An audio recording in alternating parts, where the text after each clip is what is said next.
Patriarchs and Prophets, chapter 60, the Preaumption of Saul.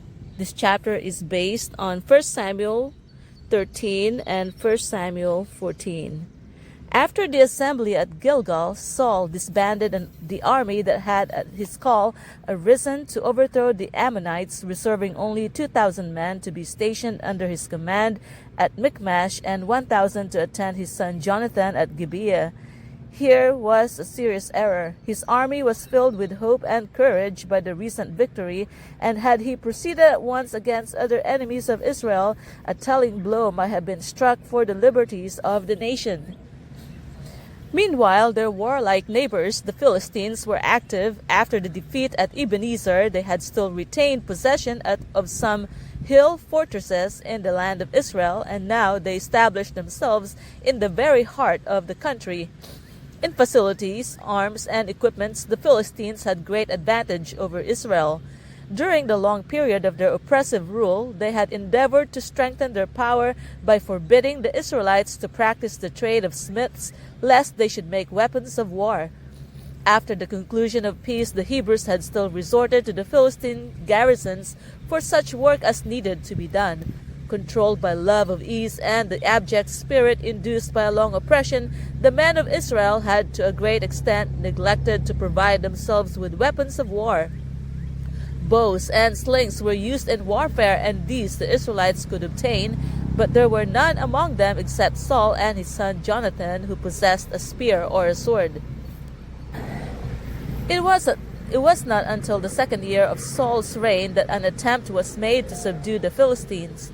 The first blow was struck by Jonathan, the king's son, who attacked and overcame their garrison at Gibeah. The Philistines, exasperated by this defeat, made ready for a speedy attack upon Israel. Saul now caused war to be proclaimed by the sound of the trumpet throughout the land, calling upon all the men of war, including the tribes across the Jordan, to assemble at Gilgal. This summons was obeyed. The Philistines had gathered an immense force at Michmash, 30,000 chariots and 6,000 horsemen, and people as the sand which is on the seashore in multitude. When the tidings reached Saul and his army at Gilgal, the people were appalled at thought of the mighty forces they would have to encounter in battle. They were not prepared to meet the enemy, and many were so terrified that they dared not come to the test of an encounter. Some crossed the Jordan, while others hid themselves in caves and pits and amid the rocks that abounded in that region. As the time for the encounter drew near, the number of desertions rapidly increased, and those who did not withdraw from the ranks were filled with foreboding and terror. When Saul was first anointed king of Israel, he had received from Samuel explicit directions concerning the course to be pursued at this time. "Thou shalt go down before me to Gilgal," said the prophet, "and behold, I will come down unto thee to offer burnt offerings and to sacrifice sacrifices of peace offerings. 7 days shalt thou tarry till I come to thee and show thee what thou shalt do." 1 Samuel 10 verse 8.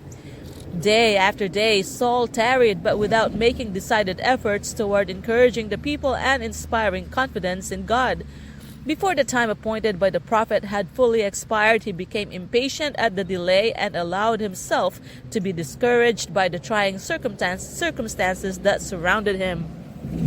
Instead of faithfully seeking to prepare the people for the service that Samuel was coming to perform, he indulged in unbelief and foreboding. The work of seeking God by sacrifice was a most solemn and important work, and God required that his people should reach their hearts and that the people should search their hearts and repent of their sins, that the offering might be made with acceptance before him, and that his blessings might attend their efforts to conquer the enemy. But Saul had grown restless, and the people, instead of trusting in God for help, were looking to the king whom they had chosen to lead and direct them. Yet the Lord still cared for them and did not give them up to the disasters that would have come upon them if the frail arm of flesh had become their only support. He brought them into close places that they might be convinced of the folly of depending on man, and that they might turn to him as their only help. The time for the proving of Saul had come. He was now to show whether or not he would depend on God and patiently wait according to his command, thus revealing himself as one whom God could trust in trying places as the ruler of his people, or whether he would be vacillating and unworthy of the sacred responsibility that had devolved upon him. Would the king whom Israel had chosen listen to the ruler of all kings? Would he turn the attention of his faint-hearted soldiers to the one in whom is everlasting strength and deliverance? With growing impatience, he awaited the arrival of Samuel and attributed the confusion and distress and desertion of his army to the absence of the prophet. The appointed time came, but the man of God did not immediately appear. God's providence had detained his servant, but Saul's restless, impulsive spirit would no longer be restrained. Feeling that something must be done to calm the fears of the people, he determined to summon an assembly for religious service and by sacrifice entreat the divine aid. God had directed that only those consecrated to the office should present sacrifices before him. But Saul commanded, "Bring hither a burnt offering," and equipped as he was with armor and weapons of war, he approached the altar and offered sacrifice before God. And it came to pass that as soon as he had made an end of offering the burnt offering, behold, Samuel came, and Saul went out to meet him that he might salute him. Samuel saw at once that Saul had gone contrary to the express directions that had been given him. The Lord had spoken by his prophet that at this time he would reveal what Israel must do in this crisis. If Saul had fulfilled the conditions upon which divine help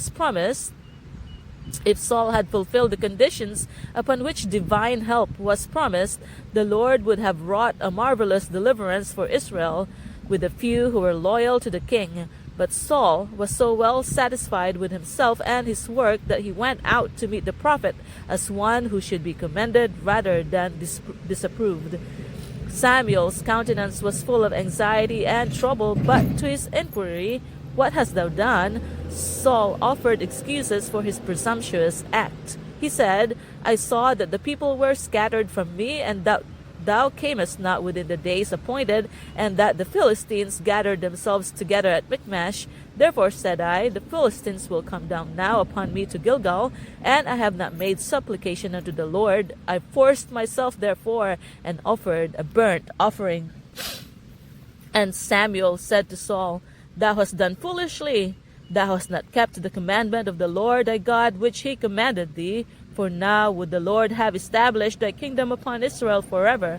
But now thy kingdom shall not continue. The Lord hath sought him a man after his own heart, and the Lord hath commanded him to be captain over his people." And Samuel arose, and got him up from Gilgal unto Gibeah of Benjamin. Either Israel must cease to be the people of God, or the principle upon which the monarchy was founded must be maintained, and the nation must be governed by a divine power. If Israel would be wholly the Lord's, if the will of the human and earthly were held in subjection to the will of God, he would continue to be the ruler of Israel. So long as the king and the people would conduct themselves as subordinates to God, so long he could be their defense. But in Israel no monarchy could prosper that did not in all things acknowledge the supreme authority of God. If Saul had shown a regard for the requirements of God in this time of trial, God could have worked his will through him. His failure now proved him unfit to be the vice-regent of God to his people. He would mislead Israel. His will, rather than the will of God, would be the controlling power. If Saul had been faithful, his kingdom would have been established forever, but since he had failed, the purpose of God must be accomplished by another. The government of Israel must be committed to one who would rule the people according to the will of heaven. We do not know what great interests may be at stake in the proving of God. There is no safety except in strict obedience to the word of God. All his promises are made upon condition of faith and obedience, and a failure to comply with his commands cuts off the fulfillment to us of the rich provisions of the Scriptures. We should not follow impulse, nor rely on the judgment of men. We should look to the revealed will of God and walk according to his definite commandment, no matter what circumstances may surround us. God will take care of the results. By faithfulness to His word, we may in time of trial prove before men and angels that the Lord can trust us in difficult places to carry out His will, honor His name, and bless His people. Saul was in disfavor with God and yet unwilling to humble his heart in penitence. What he lacked in real piety he would try to make up by his zeal in the forms of religion. Saul was not ignorant of Israel's defeat when the ark of God was brought into the camp of Hophni and Phinehas, and yet, knowing all this, he determined to send for the sacred chest and its attendant priest. Could he by means inspire confidence in the people, he hoped to reassemble his scattered army and give battle to the Philistines. He would now dispense with Samuel's presence and support and thus free himself from the prophets and welcome criticisms and reproof. The Holy Spirit had been granted to Saul to enlighten his understanding and soften his heart. He had received faithful instruction and reproof from the prophet of God, and yet how great was his perversity! The history of Israel's first king presents a sad example of the power of early wrong habits. In his youth, Saul did not love and fear God, and that impetuous spirit, not early trained to submission, was ever ready to rebel against divine authority. Those who in their youth cherished a sacred regard for the will of God and who faithfully performed the duties of their position will be prepared for higher service in afterlife. But men cannot for years pervert the powers that God has given them, and then, when they choose to change, find these powers fresh and free for an entirely opposite course. Saul's efforts to arouse the people proved unavailing. Finding his force reduced to 600 men, he left Gilgal and retired to the fortress at Geba, lately taken from the Philistines. This stronghold was on the south side of the deep, rugged valley or gorge, a few miles north of the site of Jerusalem. On the north side of the same valley at Michmash, the Philistine force lay encamped, while detachments of troops went out in different directions to ravage the country. God had permitted matters to be thus brought to a crisis that he might rebuke the perversity of Saul and teach his people a lesson of humility and faith. Because of Saul's sin in his presumptuous offering, the Lord would not give him the honor of vanquishing the Philistines. Jonathan, the king's son, a man who feared the Lord, was chosen as the instrument to deliver Israel. Moved by a divine impulse, he proposed to his armor-bearer that they should make a secret attack upon the enemy's camp. It may be, he urged, that the Lord will work for us, and there is no restraint to the Lord to save by many or by few. The armor-bearer, who also was a man of faith and prayer, encouraged the design, and together they withdrew from the camp secretly, lest their purpose should be opposed. With earnest prayer to the guide of their fathers, they agreed upon a sign by which they might determine how to proceed. Then, passing down into the gorge separating the two armies, they silently threaded their way under the shadow of the cliff and partially concealed by the mounds and ridges of the valley. Approaching the Philistine fortress, they were revealed to the view of their enemies, who said tauntingly, "Behold, the Hebrews come forth out of the holes where they had hid themselves." Then challenged them, "Come up to us, and we will show you a thing," meaning that they would punish the two Israelites for their daring. This challenge was the token that Jonathan and his companion had agreed to accept as evidence that the Lord would prosper their undertaking. Passing now from the side of the Philistines and choosing a secret and difficult path, the warriors made their way to the summit of a cliff that had been deemed inaccessible and was not very strongly guarded. Thus they penetrated the enemy's camp and slew the sentinels, who, overcome with surprise and fear, offered no resistance. Angels of heaven shielded Jonathan and his attendant. Angels fought by their side, and the Philistines fell before them. The earth trembled as though a great multitude with horsemen and chariots were approaching, and Jonathan recognized the tokens of divine aid, and even the Philistines knew that God was working for the deliverance of Israel. Great fear seized upon the host, both in the field and in the garrison. In the confusion, mistaking their own soldiers for enemies, the Philistines began to slay one another. Soon the noise of the battle was heard in the camp of Israel.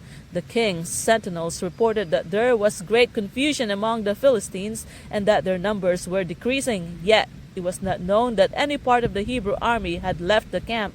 Upon inquiry, it was found that none were absent except Jonathan and his armor-bearer.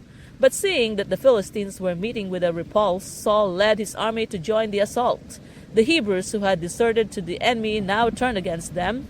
Great numbers also came out of their hiding places, and as the Philistines fled, discomfited, Saul's army committed terrible havoc upon the fugitives. Determined to make the most of his advantage, the king rashly forbade his soldiers to partake of food for the entire day, enforcing his command by the solemn imprecation, "Cursed be the man that eateth any food until evening, that I may be avenged on mine enemies." The victory had already been gained without Saul's knowledge or cooperation, but he hoped to distinguish himself by the utter destruction of the vanquished army. The command to refrain from food was prompted by selfish ambition, and it showed the king to be indifferent to the needs of his people when these conflicted with his desire for self-exaltation. To confirm his prohibition by a solemn oath showed Saul to be both rash and profane. The very words of the curse give evidence that Saul's zeal was for himself and not for the honor of God. He declared his object to be, "Not that the Lord may be avenged on his enemies, but that I may be avenged on mine enemies." The prohibition resulted in leading the people to transgress the command of God. They had been engaged in warfare all day and were faint for want of food, and as soon as the hours of restriction were over, they fell upon the spoil and devoured the flesh with the blood, thus violating the law that forbade the eating of blood. During the day's battle, Jonathan, who had not heard of the king's command, unwittingly offended by eating a little honey as he passed through a wood. Saul learned of this at evening. He had declared that the violation of his edict should be punished with death, and though Jonathan had not been guilty of a willful sin, though God had miraculously preserved his life and had wrought deliverance through him, the king declared that the sentence must be executed. To spare the life of his son would have been an acknowledgment on the part of Saul that he had sinned in making so rash a vow. This would have been humiliating to his pride. God do so, and more also, was his terrible sentence. "Thou shalt surely die, Jonathan." Saul could not claim the honor of the victory, but he hoped to be honored for his zeal in maintaining the sacredness of his oath. Even at the sacrifice of his son, he would impress upon his subjects the fact that the royal authority must be maintained. At Gilgal, but a short time before, Saul had presumed to officiate as priest, contrary to the command of God. When reproved by Samuel, he had stubbornly justified himself. Now, when his own command was disobeyed, though the command was unreasonable and had been violated through ignorance, the king and father sentenced his son to death. The people refused to allow the sentence to be executed. Braving the anger of the king, they declared, "Shall Jonathan die, who had wrought this great salvation in Israel? God forbid, as the Lord liveth, there shall not one hair of his head fall to the ground, for he hath wrought with God this day." The proud monarch dared not disregard this unanimous verdict, and the life of Jonathan was preserved. Saul could not but feel that his son was preferred before him, both by the people and by the Lord. Jonathan's deliverance was a severe reproof to the king's rashness. He felt a presentiment that his curses would return upon his own head. He did not longer continue the war with the Philistines, but returned to his home moody and dissatisfied. Those who are most ready to execute or justify themselves in sin are often more severe in judging and condemning others. Many, like Saul, bring upon themselves the displeasure of God, but they reject counsel and despise reproof. Even when convinced that the Lord is not with them, they refuse to see in themselves the cause of their trouble. They cherished a proud, boastful spirit, while they indulge in cruel judgment or severe rebuke of others who are better than they. Well would it be for such self-constituted judges to ponder those words of Christ, "With what judgment ye judge, ye shall be judged, and with what measure ye mete, it shall be measured to you again." Often, those who are seeking to exalt themselves are brought into positions where their true character is revealed. So it was in the case of Saul. His own course convinced the people that kingly honor and authority were dearer to him than justice, mercy, or benevolence. Thus, the people were led to see their error in rejecting the government that God had given them. They had exchanged the pious prophet whose prayers had brought down blessings for a king who in his blind zeal had prayed for a curse upon them. Had not the men of Israel interposed to save the life of Jonathan, their deliverer would have perished by the king's decree. With what misgivings must that people afterward have followed Saul's guidance? How bitter the thought that he had been placed upon the throne by their own act. The Lord bears long with the waywardness of men, and to all he grants opportunity to see and forsake their sin. But while he may seem to prosper those who disregard his will and despise his warnings, he will, in his own time, surely make manifest their folly.